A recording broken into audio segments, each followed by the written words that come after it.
Well, I was pretty excited to play Dragonfall, and I was definitely overconfident in how well I would be able to do. I'd played Shadowrun Returns over the course of a single weekend about 7 years ago, and as I was writing the script, I had to think back to 7 years ago and like what was I doing in my life that enabled me to sit down and play Shadowrun Returns over a single weekend. And after some reflection, I remembered that I'd had an outpatient operation, and I was in a pretty fragile state. I could sit down and I could lay down, and I could even walk for a little bit. So I guess maybe I wasn't in that fragile of a state, but I really couldn't go anywhere. And I had three young kids at the time. Yeah, I'm an old man, and they were a bit much for me in that state. So my wife, the angel that she is, she took the kids and went to her sister's house for the weekend so I could get some peace and rest and hopefully get some recovery in. And it was over that weekend that I played Shadowrun Returns. And not only did I finish Shadowrun Returns over that weekend, I also binged Star Trek The Next Generation and taught myself how to program in JavaScript. So it was a glorious time to be sure. Lots of time on my hands and lots of things to do. Now, despite growing up in the golden age of classic RPGs, I gotta say, just kind of as like a confession that I really wasn't much of an RPG fan as a kid. I was much more drawn to action games with fancy graphics or platformers. And in fact, in thinking back, I think platformers was probably my go-to type of game. Games like Mario, Sonic the Hedgehog, Banjo-Kazooie when that came out. And CRPGs with their slow pace, their turn-based or real-time with pause combat, the zoomed-out perspective, and the lackluster graphics, I just didn't really find it all that interesting. I tried Ogre Battle 64 when I was about 14 years old or so, and I was bored to death. I regretted having rented it from the video store. And I remember watching some friends play Final Fantasy Tactics and Final Fantasy VII on the PS1. And I remember thinking about how outdated and boring those games looked. With that in mind, it's very possible that Shadowrun Returns was my first introduction to CRPGs. And what drew me to it was the art style and the cyberpunk aesthetic. I was really drawn to those types of things. I've always been a fan of cyberpunk. And the art style is stylistic, but it's also timeless in a way. And maybe that's because it is stylistic. In any case, I decided I might as well give it a try, and after that I was hooked. It had a little bit more reading than I was used to. Now, I'm an avid reader of both fiction and nonfiction, but reading in video games was a new experience for me. In fact, it was kind of rough to get used to. I had to kind of slow down, and it became this thing where it was kind of a mix between reading as though I'm reading a fiction book and then interacting with that story through the game's systems. And like I said, that was just a new experience for me. But despite that, I really did fall in love with the characters and with the story. And I know that in retrospect, at least, Shadowrun Returns does not have the best story and the combat's not super fleshed out. But it was a new experience to me. And I didn't know any of those flaws. I had nothing to compare it to, and it sucked me into a genre that I largely discarded. Shortly after playing Shadowrun Returns, I would go on to play and fall in love with Final Fantasy II and Final Fantasy I, in that order. I also recognize that Final Fantasy II is kind of a terrible game, but I absolutely loved it. I've played it four times now, I think. And of course, Final Fantasy I is just a great classic. Now, all of this just goes to say that I was excited to try Dragonfall. Dragonfall came out only 7 months after Shadowrun Returns. It had already been released by the time I played Shadowrun Returns, in fact, so you might wonder why it took me 7 years to get around to playing it, especially given that I enjoyed Shadowrun Returns so much. The truth is that I don't really have a satisfying answer. Life just kind of got in the way. But I finally did get around to playing it, and man, I was expecting to dominate it in the same way that I had Shadowrun Returns. And I was wrong. I was not good at this game. I learned that early on when, in the first mission, I dang near had a party wipe in the very first encounter. In fact, the footage that you're watching right now, you will see me die. It's a tad embarrassing, but you know what? What can you do? Thankfully, I eventually got the hang of it, but we'll get to that. Before we dive in, I really need to give a brief disclaimer. See, the Shadowrun games by Harebrained Schemes are based on the tabletop role-playing game. And to be honest, I don't really know much about that. I've never played the tabletop game. My experience with the Shadowrun universe is limited to the Shadowrun Returns and Dragonfall games, and one Shadowrun novel that I read like 5 years ago. And to be honest, it was actually pretty good. But the reason I say this is because as I talk about the story and the lore behind Dragonfall, it's very possible that I'll get some things wrong. I've done my best to make sure that I'm being accurate, but no one's perfect, and me even less so. so bear with me. And if I say something wrong, you can let me know in the comments, but otherwise just be aware that my being wrong about the lore or minutia of the story is a real possibility. Another thing I want to be transparent about is that, in all honesty, it's kind of hard for me to talk about this game. The reason, I think, is that I'm not really sure that my experience was typical. I like Dragonfall, but I still found the game to be very linear and short, and I finished it in about 20 hours. But that's not what I'm seeing online. When I read forum posts or browse Reddit or what have you, a lot of people praise that there's so much to do. So, either I just disagree with them, or maybe I just happen to stick pretty close to the critical path and miss some side content. I don't know. I guess my point is that remember that this video is just my experience. In Avernum Escape from the Pit, the video I did on that game, I was pretty open about how much I liked the game, and although it wasn't my intention at the outside, I pretty much ended the video by encouraging everyone to give it a try. Dragonfall is a little different. I really enjoyed the game, but I had some issues, and I'm not confident that my experience was representative of the game in general to really assert whether or not it's a good game. I know that that's an odd way to start out this video, but bear with me, and maybe as we go along, it'll start to make a little bit more sense. But let's jump into the world of Shadowrun. Shadowrun is a unique setting. It blends cyberpunk with fantasy in that there's a lot of advanced technology and massive government-like corporations. But there's also stuff like magic, elves, dragons, dwarves, etc. Here's how that works. In Shadowrun, the history of Earth is divided into worlds. A world is a period of time in which there either is magic and metahumans, as they're called, or there's not. For example, for us, according to Shadowrun, we would be living in the fifth world. This is a time without magic or dragons or metahumans. And the fifth world began, if my notes are correct, on August 12th, 3113 BC, when magic was last taken away. In the lore of Shadowrun, the sixth world began in 2011. There was an event called the Awakening, in which magic returned to the world, and metahumans, such as elves, dwarves, orcs, and trolls, who had formerly been disguised as humans, now took their true form. Now, that's what I found in the Shadowrun wiki. However, I could have sworn that when I read the Shadowrun novel, that metahuman races had come about because humans began giving birth to metahumans, without much explanation. I could be wrong on that. I mean, it was a long time ago, but that was my impression. But if you know for sure whether I'm right or wrong about that, please let me know in the comments. I'm actually interested in that point. Now, these changes were the catalyst for all types of apocalypses. Societies collapsed, the internet was wiped out by a virus, nuclear missiles were launched, the boundaries of countries were rewritten, and old institutions crumbled to dust as new ones came into power. Disease and famine were rampant. It is very much a worldwide catastrophe of biblical proportions. And during the Great Awakening, something else happened. Dragons woke up from their millennia-spanning slumber. One of those dragons was, and forgive my pronunciation, a Feuerschunge, or Firewing. Firewing awoke from the mountains of Germany in 2012 and went on a rampage, raining down fire, death, and destruction all across the country. The German forces rallied to put an end to the destruction, but it still took 4 months before they were finally able to shoot her down. This event, the bringing down of Firewing, became known as the Dragonfall. See, come back around. Now, as for the story of Dragonfall itself, I don't want to give away too many spoilers, so I'm just going to give you kind of like a bare bones overview. Even so, I'm kind of spoiling the very beginning of the game, so if you are interested in the first mission or haven't played it yet, go do that before continuing on. The story of Dragonfall is this. You are a friend of Monica, and apparently you knew each other in the past, and now Monica has invited you to join her Shadowrunning team. This is your first mission with her team, and it is supposed to be a cakewalk. You are simply supposed to sneak into this mansion, steal some data, and sneak back out. However, as you quickly learn, it is quite a bit more complicated than that, and in fact it appears that you've been set up. Monica ends up dying tragically, and you have to guide her team to safety. From there, you are, of course, quite interested in this shadowy figure who gave her the job in the first place. And from there, you learn that it's very possible that this whole thing has to do with Firewing and the Dragonfall. Of course, I don't consider that reveal to be a spoiler because, it's the name of the game.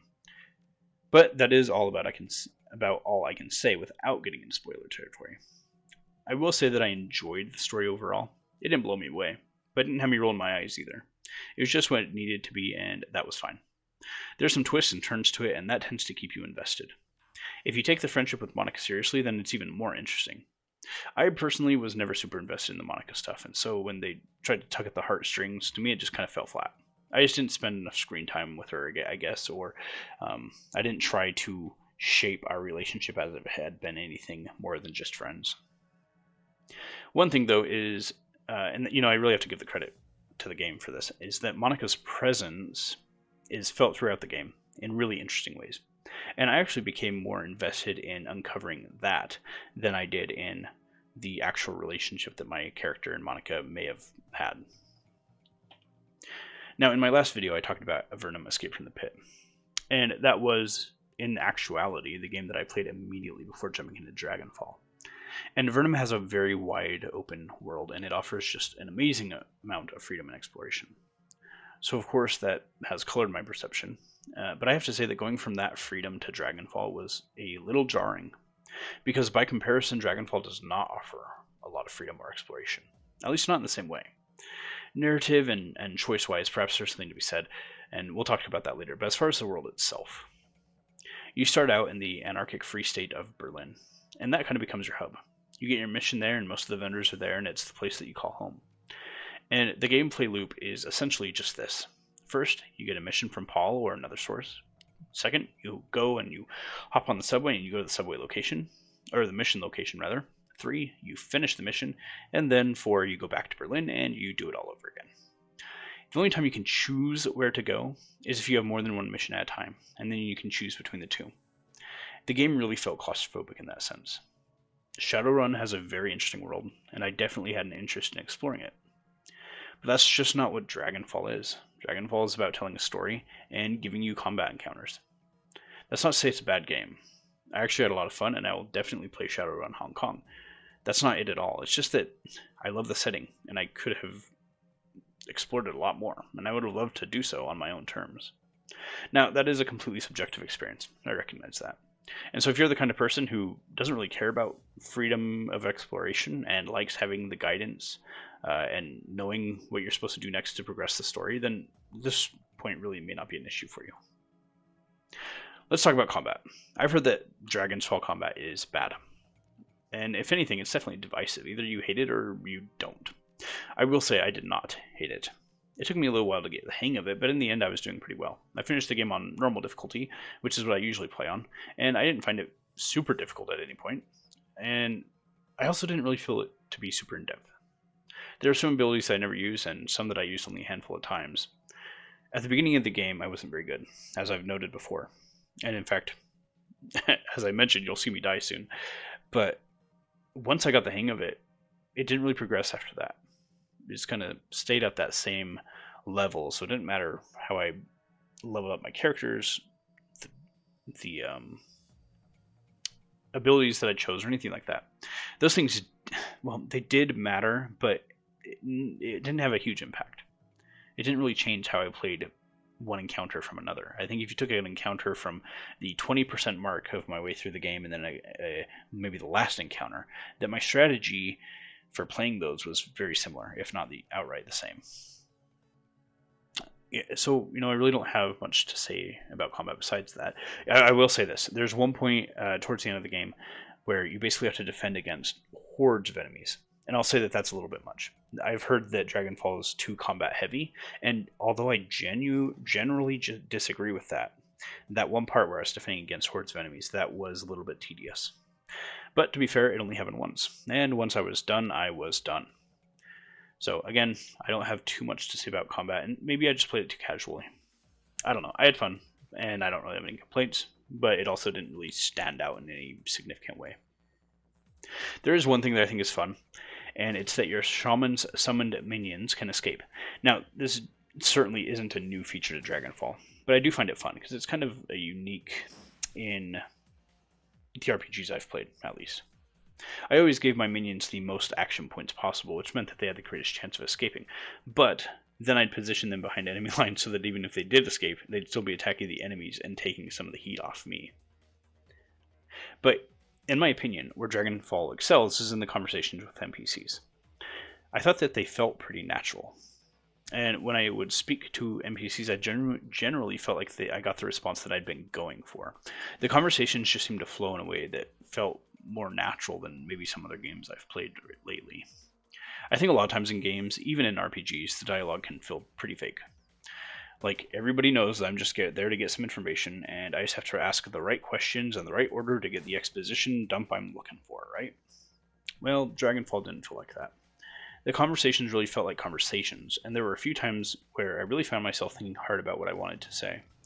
Towards the end of the game, you have the opportunity to have a conversation with a critical NPC. And I did my darndest to break the game at that point. Not necessarily on purpose, but I really wanted a certain outcome. And I really appreciated that the game let me follow that for quite a while. And I learned quite a bit about that NPC and the situation that they were dealing with as a result. I never did get the outcome I wanted, but that's kind of like real life too. In real life, we can talk someone's ear off and, try to get information or try to convince them to do something, and it just doesn't happen. Everybody has their free agency, and they're going to choose what they're going to choose. And in the game, of course, they don't have that, but it gave an out. It gave an out to me not getting what I wanted, and that this NPC, seemed pretty dead set on what they were going to do, and unfortunately, I was not able to convince them out of it. So Dragonfall, it just didn't feel wooden, It didn't feel like it was just me looking for the right exposition dump to continue the story. The conversations felt like real conversations, and there were a few times where I really found myself thinking hard about what I wanted to say. There's also a lot of instances in which your skills, etiquette, class, or even race become a factor in the conversations. And I really appreciated that. It made me feel clever for making the quote-unquote right choice, even though in reality it was pretty much just by accident. There are a few heavy choices that you make in Dragonfall, and you make them through dialogue, and that definitely gives dialogue, even just normal dialogue, a little bit more weight, especially when you're given a few options how to respond, and you know that whatever you say is going to have lasting repercussions. Or it should. So actually, let's get into the quests. The quests were fine. They didn't blow me away. They were the kind of quests that you would expect in a Shadowrun game, information gathering for the most part. I did like that every once in a while I'd be given a choice on how to complete the quest, and that choice could possibly lead me to different quests. And those types of decisions really made me feel like I was in control, and they made the world feel bigger. But it didn't happen very often. I wish it had happened more often. In fact, if there'd been more of that, maybe it would have helped to offset some of the claustrophobia I felt in the game. As it is, though, the game still felt pretty linear. And so it was frustrating because the quests would feel like they wanted to be branching, and the dialogue would feel like they had weight behind them.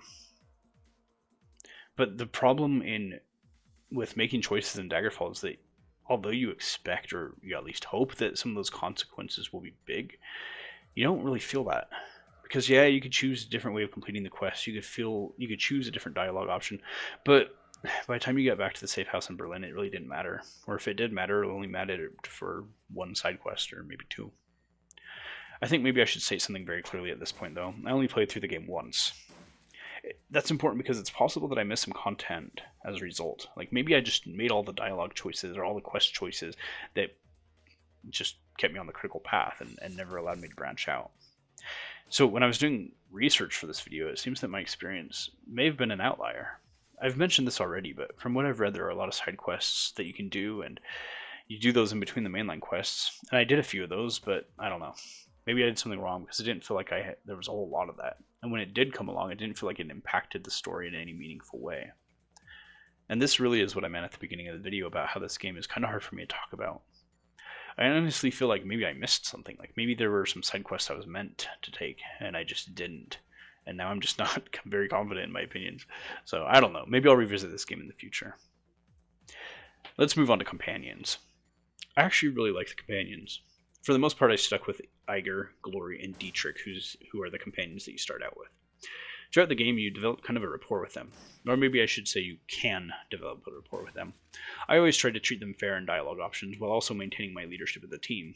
Iger seemed to appreciate that. I also did some favors for Dietrich, which led me to liking him. Well, and to him liking me, which I think was probably important. But honestly, I felt like getting Dietrich to like you was pretty easy. Maybe even that's his default state. I never did get through to Glory, though. I don't know anything past her. Well, I didn't know anything about her past until after I'd beaten the game, and I decided to read up on her in the wiki. She was pretty cold and distant to me the whole time, not really wanting to talk, and about 75% of the way through the game, I decided to just respect that, and I stopped trying. And maybe that was a mistake. Maybe that's why I'd never really learned much about her. Maybe she opens up towards the end, but for me, it never happened. In Berlin, Monica's dog Dante hangs out with you as well. I think you ought to pet Dante every chance you get. Everything in Dragonfall that wasn't a thing in Shadowrun Returns, something new in Dragonfall that wasn't a thing in Shadowrun Returns is that you can actually upgrade your companions. After every 2 runs or so, you get the chance to upgrade along 2 different paths per character, depending on what you want them to specialize in. I really like that. It gave you the feeling that your team was progressing and learning as much as you, and it gave you some say and some investment into how they progressed. There are definitely some gameplay trade-offs. I built Iger to be amazing with a shotgun, but that meant that she wasn't as good with a sniper rifle. I built Glory into a primarily melee build, which meant she wasn't as good with a pistol. The trade-offs felt fair, though. It let me take on combat in the way I wanted to according to my playstyle. The only thing I regret is that I built Dietrich into an amazing summoner and then almost never summoned anything. This could just be a subjective thing, but I felt like the fetishes were so rare that using one was a huge choice. And so I only summoned on a handful of occasions, and I ended up finishing the game with more fetishes than I really needed. That's not a complaint about the game, though. Hindsight's 2020, and that's just something I would have done different going back. I would have actually summoned more. And, this game, I think it has me split, as I've been kind of going through this script and thinking about the game. On one hand, you hear me talking about the choices and how amazing it is to make these choices in dialogue and the branching quests and stuff, and you hear me talk about how the combat and leveling up my companions allows me to approach combat in my own way. But then on the other hand, I'm talking about how the branching narrative doesn't really do much. It doesn't really change much in the long run. I talk about how combat doesn't change very much from the beginning of the game to the end of the game. And, I don't know how to reconcile those two things. Maybe I chose to upgrade Glory upon the melee path because I've been using her as melee most of the time anyway. Same with Iger and the shotgun. I'd been using her shotgun mostly anyway, so I just upgraded her on that path, and maybe that's why it felt so samey to me at the ending of the game as it did in the beginning. I don't know. I'm really struggling to know if maybe I just didn't play the game right, and that's not something that I like to say about games. I think that, as long as you're having fun, that's really kind of what matters, and I don't think there's really a right way or wrong way to play games for the most part. But I don't know. Maybe I missed something here. To summarize, I did like Dragonfall. I'm a little bit perplexed by it. I liked it, but I didn't feel like it really hit its potential. But there are other people who disagree. I think that if you're interested in this series, and you're interested in the universe, and maybe if you've played Shadowrun Returns, you could check this game out. Now, you don't have to play Shadowrun Returns first. The 2 stories are they're disconnected. They exist in the same universe, but Dragonfall is not a direct sequel. But, if you're interested, play it and see what you think. I was really torn on it, but I'm glad I played it. And if there wasn't a Shadowrun Hong Kong, which I intend to play at sometime in the near future, then I would probably revisit Dragonfall again sometime. And there's a chance that I still might. The ending of the game, maybe I should talk about that. The ending of the game was fine. Now, you make some choices in the game, and at the end of the game, you kind of see the consequences of those choices. So maybe I'm wrong. Maybe your choices do play out, but you don't experience them, right? It doesn't impact you. You just kind of see like, okay, well, because you did this and you made this choice, then this is what happens down the road. But again, it doesn't impact you as a character. So, was the game fun? Yes, it was fun. But it felt like a casual experience that, although it was fun, maybe it missed the mark. But that's just my experience. That's just my opinion. And you are more than welcome to have your own opinion. And so, if this game looks interesting to you, if the world looks interesting to you, give it a try. I don't think that you will hate it. I think you'll like it. I just wish it could have been something different. Maybe something a little bit better. But, again, that's just my opinion. So, until next time,